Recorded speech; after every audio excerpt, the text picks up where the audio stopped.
లేస్తోంది ఉషా కాంతుల్లో నుంచి ఒక హస్తం. ఆ హస్తం కాలం అనే నిరంతర శ్రామికుడి సమస్తం. మనిషి పొలాల్లో ప్రవహించే చెమటలో రక్తంలో మునిగి లేస్తోంది. దూర దూరాలకు సింధూర కాంతులు చిందుతూ ఉంది. నేను కళ్ళు తెరిచి ఆవులిస్తూ లేస్తా. నా చిన్ని కిటికీలో నుంచి పక్షులకు మేఘాలకు సుప్రభాతం చెప్తా. నా కలలన్నీ మీ రెక్కలే అంటూ ఒక నిశ్వాసం విసిరేస్తా. సూర్యుడిచ్చిన ప్రియమైన కానుక నా దినం వాడితో కలిసి పంచుకుంటా. నేను ధాన్యంలో నుంచి పుట్టాను, ధాన్యం కోసమే బతుకుతాను, మరణించి ధాన్యంలోకి వెళ్ళిపోతాను. నేను శబ్దాల అణువులతో పద్యాలు చేస్తా, ఇసుక రేణువులతో చేసిన గ్లాసుల్లా మధుర ధ్వనులు పలికిస్తా. నా దేశపు స్త్రీలకు రంగురంగుల కలలు కనే నూలుతో కోకలల్లి సీతాకోక చిలుకల్ని చేస్తా. జీవన వనసీమల్లో ఎగరేస్తా. రస్తాలు వేస్తా కలల్లోకి, భవనాలు కడతా మబ్బుల్లోకి. ప్రాణాలతో నా దేశపు సరిహద్దుల కుడ్యాలు లేపుతా శత్రువుల గుండెల్లోకి. నావలు చేస్తా, సముద్రాల్లోకి విడుస్తా. నా దేశపు జెండాలు ఎగరేస్తూ పొండని పంపిస్తా. రూపులిచ్చి గొంతులిచ్చి శిలల్ని నిశ్శబ్దాల్లో నుంచి విడుదల చేస్తా. నేను మానవ జీవిత పొలాలన్నీ దున్నుతా. ఈ చేత్తో నేను ఏ అందాన్ని సృష్టించలేదు. ఏది ఈ భూమి మీద ఈ చేతికి లొంగలేదు. కానీ ఈ చెయ్యి ఖాళీగా ఉండిపోయింది శాశ్వతంగా. గడిచిన చరిత్రలో నాకు తావులేదు. ఇప్పుడు నడిచే చరిత్రకు నీతి లేదు. డ్యాములెందుకు కడుతున్నానో, భూములెందుకు దున్నుతున్నానో నాకే తెలీదు. నా బ్రతుకొక సున్నా, కానీ నడుస్తున్నా.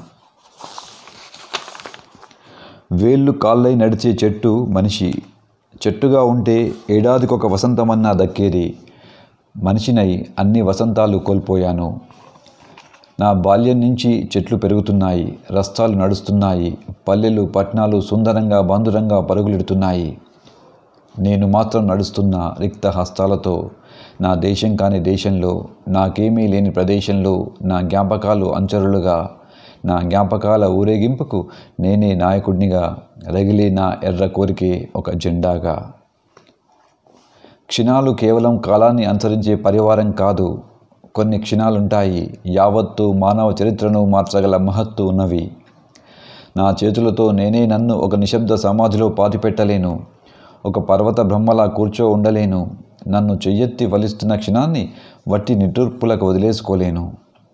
కొండలతో సముద్రాలతో కలిసి బతికేవాడిని. తుఫాన్లోకి లెక్క. తుఫాన్లే ఎగిరిపోతున్నాయి. ఈగల్లా ఎగిరే ఈ క్షుద్ర బాధలకు లెక్క. చూడు, స్వేద బిందువులు తాగి సూర్యుడు మరింత తేజస్వి అవుతున్నాడు. సుత్తులు కొడవళ్ళు లాంటి కిరణాలు మిలియన్లు ప్రదానం చేస్తున్నాడు. గాలులు అధ్యాయాలుగా వీచే చరిత్రలో నేను వాటి బావుల్లో విలవిలా కొట్టుకునే కొమ్మలా ఉండిపోలేను. నీకెందుకింత అశాంతి, నీకెందుకింత ఆవేశం అంటే ఏం చెప్పను? సముద్రాన్ని అడుగు నీకెందుకింత అశాంతి అని. జంఝా మారుతాన్ని అడుగు నీకెందుకింత ఆవేశమని. కాలాన్ని నా కాగితం చేసుకుంటా. దానిమీద లోకానికి ఒక స్వప్నం రాసి ఇస్తా. దాని కింద నా ఊపిరితో సంతకం చేస్తా. మనిషి కండల్లో నుంచి ఒక భయంకర రాక్షస శక్తి సృష్టిస్తా. దాన్ని ఒక మహత్తర శిల్పంగా చెక్కి భూమి మీద నిలబెడతా. నా కోరిక గొంతెత్తి అరుస్తుంది. కాలపు వెన్నెముకని విరగ్గొడుతుంది. దిగంత రేఖల్ని చింపివేస్తుంది. ఒక కొత్త శకాన్ని లోకం మీదికి విసిరేస్తుంది. మనిషికి అది అశాంతిని విధిస్తుంది. నిదురించే ఊర్ల దారుల్లో ఉద్రిక్త రక్తంగా ప్రాకుతుంది. నా చతుర్భుజ పద్యాలతో ఆ స్పృహ నా దేశానికి నేను దానం చేస్తున్నాను. నేను అడవుల కడువుల్లో నేర్చుకున్న భాషలోనే ఇక శతాబ్దాలు మాట్లాడుకుంటాయి. నా మాట భావి తరాలకు వారసత్వంగా సంక్రమిస్తుంది. నా పద్యాలను పొందే అర్హత భూలోకం మీద జాతులకు దేశాలకే ఉంటుంది. నిరుడు వసంతం ఎక్కడికి పారిపోయిందో ఒక నదిలా అలా వెళ్ళి ఏ తోపుల్లో నిద్రపోయిందో నాకు తెలీదు. మళ్ళీ వచ్చింది మా దొడ్లో మామిడి చెట్టును వెతుక్కుంటూ.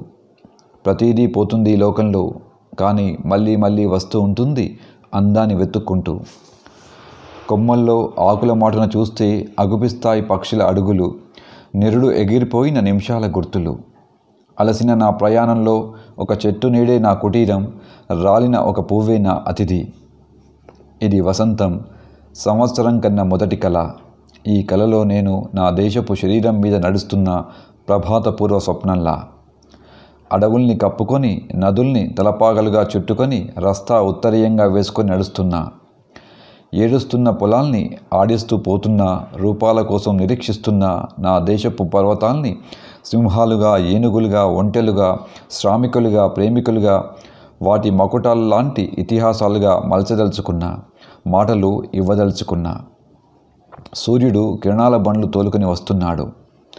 మొదటి నన్ను చూసి కన్నీరు కార్చిన చెట్టు ఇప్పుడు నా కల మీద పూలవాన కురిసింది.